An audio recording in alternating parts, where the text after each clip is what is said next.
Bismillahirrahmanirrahim. Salam alaikum wa rahmatullahi wa barakatuh.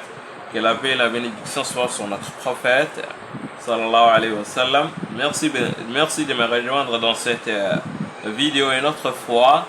Nous allons poursuivre notre série de cours qui concernait l'analyse en composantes principales. Donc en particulier, on va voir une nouvelle notion qui est le pourcentage de variation. C'est quoi le pourcentage de variation? À quoi ils servent? Comment calculer tout ça, on va voir ensemble. Donc, allons-y. Donc, la définition, qu'est-ce qu'elle nous dit? Le pourcentage de variation, ou bien autrement dit, il a un autre nom, proportion d'inertie, représente la part de la variance. Variance signifie l'information, c'est-à-dire de la variance totale des données, expliquée par une composante principale. Et composante signifie les axes. Donc, en ACP, cette mesure permet de savoir quelle composante est la plus informative. Donc, le pourcentage de variation est calculé à partir des valeurs propres exprimées en pourcentage.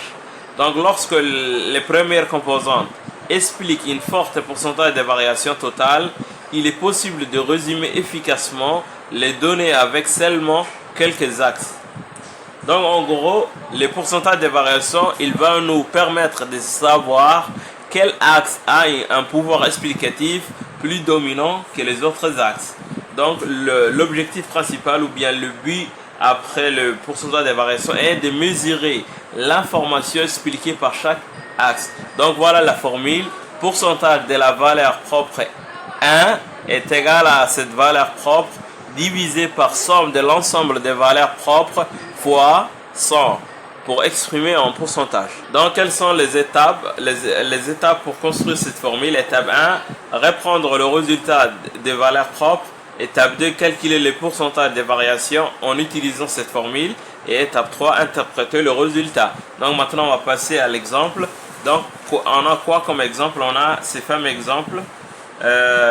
Donc, cet exemple, un enseignant veut analyser la performance scolaire de 9 élèves. Donc, il a prélevé les notes sur 20 pour deux matières. La première matière, c'était la maths et l'autre, c'était l'anglais. Donc, on a assemblé le résultat des 9 élèves et leurs notes respectives dans chacune des matières ainsi. Voilà ces tableaux. Donc, on avait pris ces tableaux et on a répondu à ces questions.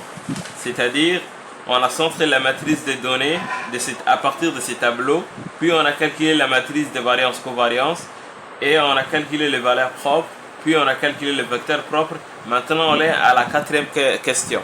Voilà les questions. Je vais vous montrer plus proche. Voilà les questions qu'on va développer durant cette série de cours.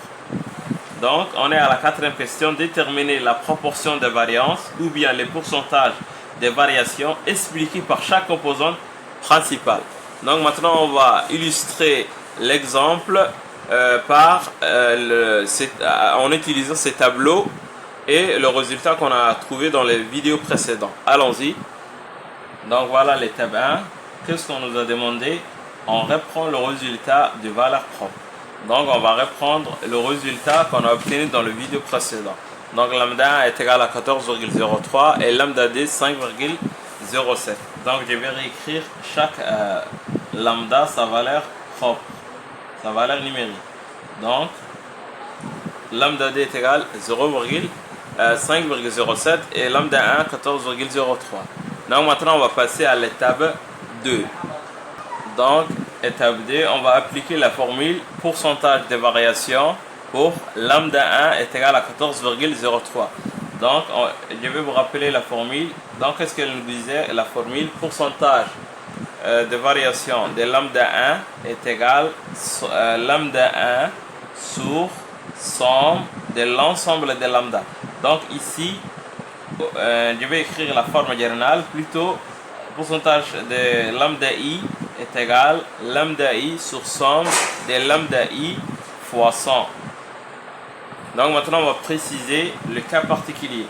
Donc lambda 1 est égal, pourcentage de lambda 1 est égal à lambda 1 sur combien de valeurs propres? On a des valeurs propres. Sur la somme de deux valeurs propres. Donc ici on va dire lambda 1 sur lambda 1 plus lambda 2.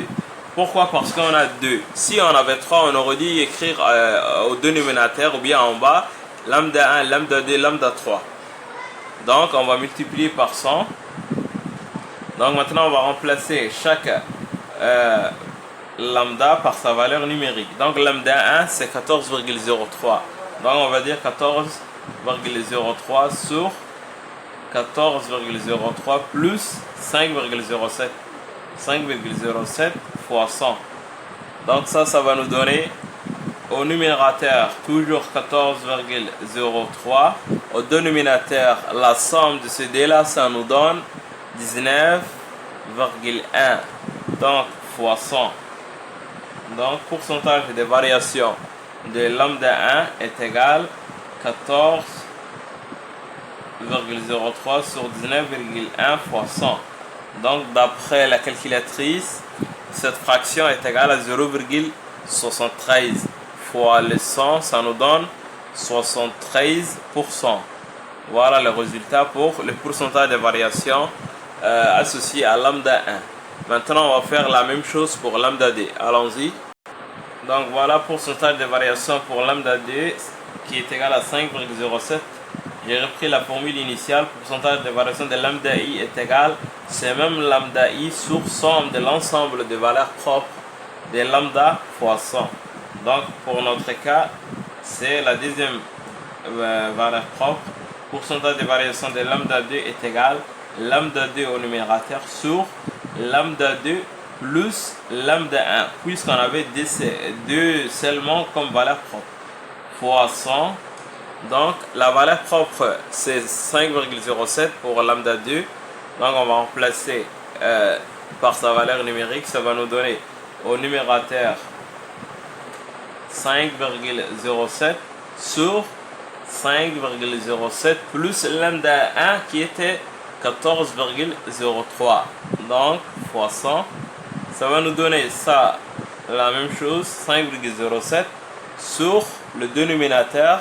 On aura 19,1 fois 100. Donc, pourcentage de variation de lambda 2 est égal, cette fraction, elle est égale à 0,26 fois 100 fois 100. Donc 0,26 fois 100, c'est 26%. On vient de trouver le pourcentage de variation associé à lambda 2. Donc on ne peut pas continuer le pourcentage de variation parce qu'on avait seulement deux valeurs propres. Maintenant on va passer à l'interprétation.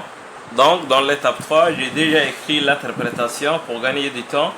Donc après avoir appliqué la formule de calcul de la pourcentage de variation, nous avons obtenu le pourcentage de variation de lambda 1 est égal à 73% et lambda 2 est égal à 26%. Donc pour lambda 1, c'est-à-dire première composante ou bien facteur principal, explique la majorité de l'information du système ou des données analysées. 73% de la variance totale est capturée par cette seule composante. Donc cela signifie que la première dimension est la plus importante, elle reflète la structure principale des données. Et de même, pour lambda 2, 50 facteurs ou bien 50 composantes n'explique que 26% de la variance, apporte des informations complémentaires mais moins significatives que lambda 1. Donc peut contenir des détails fins ou des variations secondaires. Voilà l'interprétation pour le pourcentage de variation